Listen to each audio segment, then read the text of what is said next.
Hello everyone, it is our lecture on game theory, microeconomics. What is game theory? Basically जो game theory है वो हमारा उस चीज़ ऐसी थ्योरी है जो हमें ये बताती है कि जो प्लेयर्स हैं, प्लेयर्स का मतलब वो कोई भी बिजनेसमैन हो सकते हैं, फर्म्स हो सकती हैं, ठीक है, कोई भी एक दो एंटिटीज़ हो सकती हैं या फिर पॉलिटिकल पार्टीज़ हो सकती हैं, तो वो हमारे प्लेयर्स होते हैं। प्लेयर्स की डिफाइन में मैंने लिखी है, मतलब जो भी इंसान डिसीजन लेता है अपने बिजनेस के रिगार्डिंग, फर्म के रिगार्डिंग, ठीक है, पॉलिटिकल पार्टी के रिगार्डिंग, वो हमारा क्या है, प्लेयर है।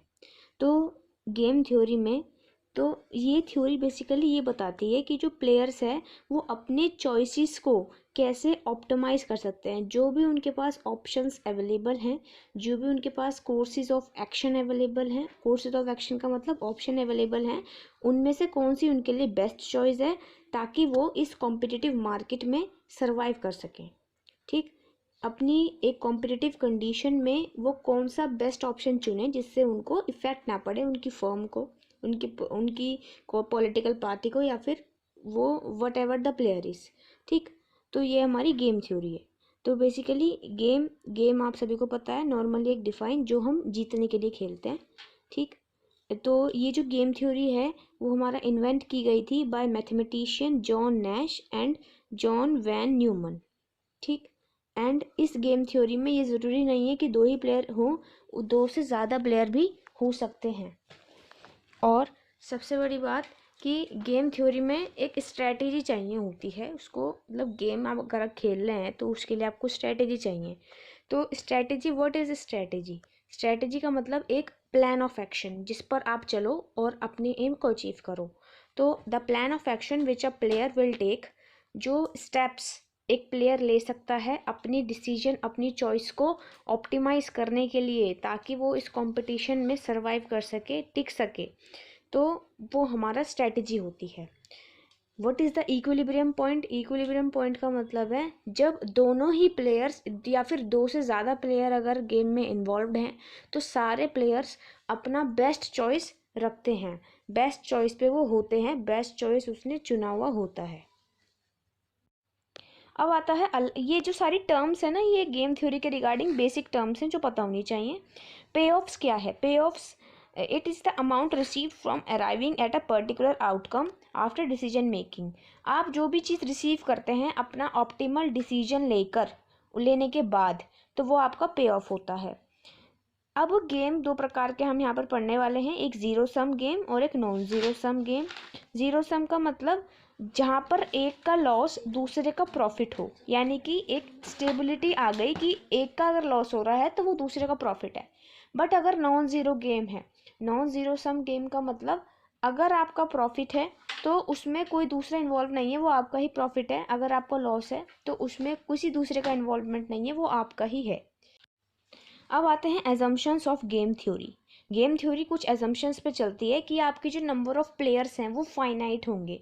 आपको पता होंगे कि आपके पर्टिकुलर गेम में, यानी पर्टिकुलर जो आपका चल रहा है, कंपटीशन चल रहा है, उसमें आपका कितने नंबर ऑफ प्लेयर्स हैं और उनके कन्फ्लिक्ट ऑफ इंटरेस्ट होगा। ऑफ कोर्स ही बात है, if they are surviving in a competitive market, then वो अब एक दूसरे को कॉम्पिटिटर की नज़र से देखेंगे तो उनके जो इंटरेस्ट्स हैं उनके क्लैश करेंगे। Each third point, each player have definite course of action. हर एक प्लेयर का एक डेफिनेट कोर्स ऑफ एक्शन होगा, मतलब हर एक प्लेयर के पास definite number of choices, definite number of उसके पास चॉइसेस अवेलेबल होंगी जिसमें से वो कोई भी ऑप्टिमल चॉइस चूज़ करेगा, ऑप्टिमल डिसीजन लेगा। और each player knows the outcome but confuse about the selection of course of action. उनको पता होता है कि अगर मैं किसी एक पर्टिकुलर कोर्स ऑफ एक्शन को, यानी किसी एक पर्टिकुलर डिसीजन को मैं चूज़ करता हूँ तो फिर उसके बाद मेरा आउटकम क्या होने वाला है, या तो मेरी सेल्स बढ़ेगी, घटेगी या कांस्टेंट रहेगी, वो उनको अंदाज़ा लग जाता है। बट उनको ये पता नहीं लग पाता कि उनको डिसीजन किस कोर्स ऑफ एक्शन को सेलेक्ट करके करना है, मतलब वो कौन सी चॉइस को सेलेक्ट करें ताकि उनका ऑप्टिमल डिसीजन वो हो। ठीक, अब इम्पॉर्टेंट आता है, वो आता है नैश इक्विलिब्रियम। यहाँ पे हमारा नैश इक्विलिब्रियम की टेबल है। नैश इक्विलिब्रियम की टेबल हमारे जॉन नैश मैथमेटिशियन, उन्होंने हमारी इन्वेंट करी थी। तो उन्होंने ये बताया था कि कब हमारी जो प्लेयर्स हैं वो नैश इक्विलिब्रियम पे होते हैं, मतलब उनकी जो चॉइसेस हैं वो उनका ऑप्टिमल डिसीजन होता है जो वो लेना चाहते थे, जिनमें उनका जो ऑप्टिमम उनको सेटिस्फेक्शन होता है। तो अब यहाँ पर दो कंपनीज यहाँ पर हैं, होंडा और टोयोटा। अब सबसे पहले होंडा के उसमें देखते हैं। जो होंडा है उसके पास दो ऑप्शन है, या तो वो नया प्लांट बिल्ड कर सकती है। अब यहाँ पर ये जो दो कंपनीज हैं वो चाइना में अपना नया प्लांट बिल्ड करने की सोच रहे हैं, वो उनके लिए मेजर डिसीजन है, तो वो देख रहे हैं कि उनको करना चाहिए या फिर नहीं। तो ये जो बिल्ड उनको नया करना चाहिए या फिर नहीं करना चाहिए, वो इनके लिए चॉइसेस अवेलेबल हैं, ये इनके कोर्स ऑफ एक्शन है। तो सबसे पहले देखते हैं, होंडा अगर नया प्लांट बिल्ड कर रही है तो उसके पास कैसे कैसे प्रॉफिट्स उसको मिल रहा है। अगर वो नया प्लांट बिल्ड कर रही है तो आपको ऐसे देखना है होंडा का, तो $16 उसको मिल रहा है और $20 मिल रहा है, ठीक है। एंड अगर वो नहीं कर रही तो उसको $15 मिल रहा है और $18 मिल रहा है, होंडा कंपनी को है। तो ये जो बाद के हैं वो हैं टोयोटा कंपनीज के, एंड जो पहले पहले के जो हैं वो हैं होंडा कंपनी के, ठीक। ये उनके प्रॉफिट्स हैं। फर्स्ट वाले होंडा कंपनी के हैं, ये वाले 16, 15 और 2018। एंड जो हमारा टोयोटा कंपनी का है वो हमारा बाद वाला, यानी कि जो 16, 20 एंड 15, 18। तो अब हमें यहाँ पर बताना है कि ये दोनों कंपनी नैश इक्विलिब्रियम में कब होंगी। तो उसके लिए आपको क्या करना है, जो होंडा कंपनी है उसकी आपको डोमिनेंट स्ट्रैटेजी देखनी है। डोमिनेंट स्ट्रैटेजी क्या होती है, ये एक ऐसी स्ट्रैटेजी है जिसमें एक प्लेयर अपना बेस्ट करता है और उसको ये नहीं पता होता कि दूसरा इंसान क्या कर रहा है। मतलब ये जो दोनों पर्सन्स हैं, दोनों प्लेयर्स हैं, वो एक दूसरे की चॉइसेस पर डिपेंडेंट नहीं हैं। और डोमिनेटेड का मतलब जब ये एक दूसरे की चॉइसेस पर डिपेंडेंट हो जाते हैं, ठीक।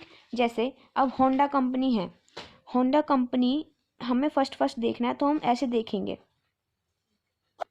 तो होंडा कंपनी जब नया प्लांट, इन दोनों में से उसको कब ज़्यादा प्रॉफिट हो रहा है, तो अब वैसी बात है जब वो नया प्लांट बिल्ड कर रही है, एक में उसको 16 हो रहा है, एक में उसे 20 हो रहा है, तो हम उसको 16 एंड 20 वाला ले लेंगे, ये वाली रो छोड़ देंगे क्योंकि उसमें उसको कम प्रॉफिट हो रहा है। ऐसे ही अगर हम देखें टोयोटा कंपनी के बारे में, तो टोयोटा कंपनी को हमारा यहाँ पर ज़्यादा प्रॉफिट हो रहा है और यहाँ पर ज़्यादा हो रहा है। अगर हम इस रो की बात करें, इस कॉलम की, तो उसको 20 मिल रहा है और 18 मिल रहा है, ठीक, जब वो बनाती है प्लांट और नहीं बनाती है।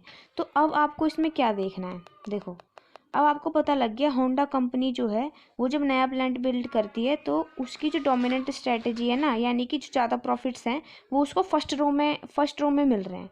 तो आपको टोयोटा का भी फर्स्ट रो में ही देखना है। फर्स्ट रो में टोयोटा के कौन से कॉलम में प्रॉफिट ज़्यादा हैं, एक में 15 है, एक में 16 है, तो 16 ज़्यादा है। और इसी तरीके से अब जो होंडा है वो भी हमारी ऑप्टिमल उसका डिसीजन 16 हो जाएगा। जब होंडा नया प्लांट बिल्ड करता है तो टोयोटा भी करेगा, तब उनका नैश इक्विलिब्रियम जो है वो मिल रहा है। चोर हैं, दो थीव्स हैं जिन्होंने चोरी करी, एंड उनको जेल की सज़ा होगी क्योंकि उनके जो पुलिस है उनके पास एविडेंस है कि उन्होंने चोरी करी है। अब ऐसे ही बिल्कुल जैसे होंडा और टोयोटा वाली टेबल थी, उसी की जैसे ये टेबल है। जैसे ये दो हैं, एक रॉन है, एक डेविड है। तो ये जो फर्स्ट हैं, यानी कि 50 और 10-1, ये तो हैं रॉन के। इसमें आपको देखना है कि कौन सा उनका बेस्ट पॉइंट है, उनका ऑप्टिमल डिसीजन क्या होना चाहिए। तो सबसे पहले मैंने आपको बताया था नैश इक्विलिब्रियम के लिए उनका आपको देखना है, जैसे हमने होंडा में देखा था। तो यहाँ पर हम देखेंगे ये चीज़ 5 और 10 और 0 और 1, तो उसके लिए कम साल की सज़ा सही रहेगी क्योंकि वो थोड़ी ना चाहेगा ज़्यादा साल की सज़ा, तो वो इसलिए फर्स्ट रो को चूज़ कर लेगा, यानी कि कन्फेस वाली को, जब उसको 5 और 0 साल की सज़ा मिल रही है। तो ऐसे ही डेविड के लिए भी हम देख लेंगे। डेविड के लिए हमने पता लग गया कि फर्स्ट रो में आपका डोमिनेंट स्ट्रेटजी है, तो उसी में ही देखेंगे कि उनको कम साल की सज़ा किस में मिल रही है। डेविड को कम साल की सज़ा कब मिल रही है, जब वो 5 ईयर्स का कर रहा है, क्योंकि 5 10 से स्मॉल है, ठीक। तो 5 ईयर्स का जब उसको जेल होगा तो वो उसके लिए सही रहेगा। तो यानी कि रॉन का सबसे पहले हमने डोमिनेंट स्ट्रेटेजी निकाली, वो हमने देखा कि क्योंकि इसमें तो हम प्रॉफिट देख रहे थे, तो प्रॉफिट तो हम मैक्सिमाइज़ करना चाहेंगे, लेकिन जो इम्प्रिजनमेंट, जो जेल के साल हैं, वो तो हम मिनिमाइज़ करना चाहेंगे, तो इसलिए हम यहाँ पर कम साल देख रहे हैं।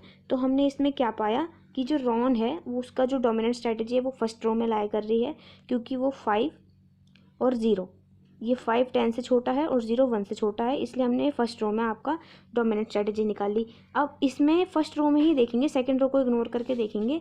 जो फर्स्ट रो में आपके जो इम्प्रेजेंटमेंट के ईयर्स हैं डेबिट के लिए, अब हमें डेबिट का निकालना है ना, क्योंकि दो प्लेयर्स का हम इक्विलिब्रियम देखेंगे।